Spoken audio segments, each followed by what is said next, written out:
Hey guys, may inihaw kami ditong bangos.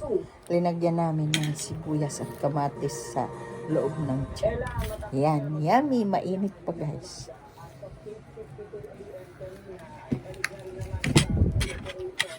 Pinarisa namin ng gulay na langka. Yan. Kain tayo guys. Sarap piyanhin ah. Ang sarap ng bango. Nabalik ta rin ko kay Adimaak. Yummy, yummy.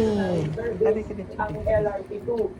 Nag-aberya ang tren dahil sa nasirang catenary wire o yung mga kable na nagsusupply ng kuryente sa mga tren.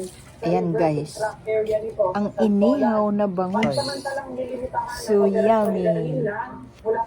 Kain tayo guys ng inihaw na bangus na masarap. Ay sarado ang mga istasyon ng tren.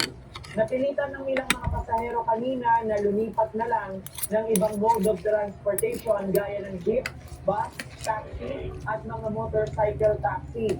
Tumagal din ng nasa 2 oras ang aberya sa LRT2 kanina. Yan.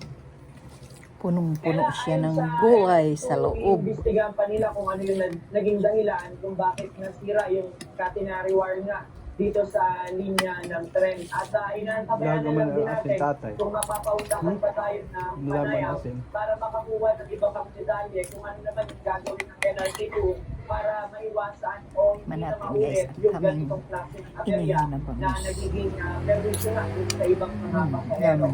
So ngayon yan muna ang ating latest Pag-iihaw namin ng bangus guys para hindi nasusunog. Ibinabalot namin sa tinfoil para hindi na mamait yung kanyang balak. Ito ang langka na gulay. Yummy. Asahan na ang mabigat na trapiko bukas at sa linggo mula alas 8 ng umaga hanggang alas 10 ng gabi. Kain tayo guys. Thank you for watching. O manonood ng Bye bye. ay pinakayuhan na dumaan sa exit ng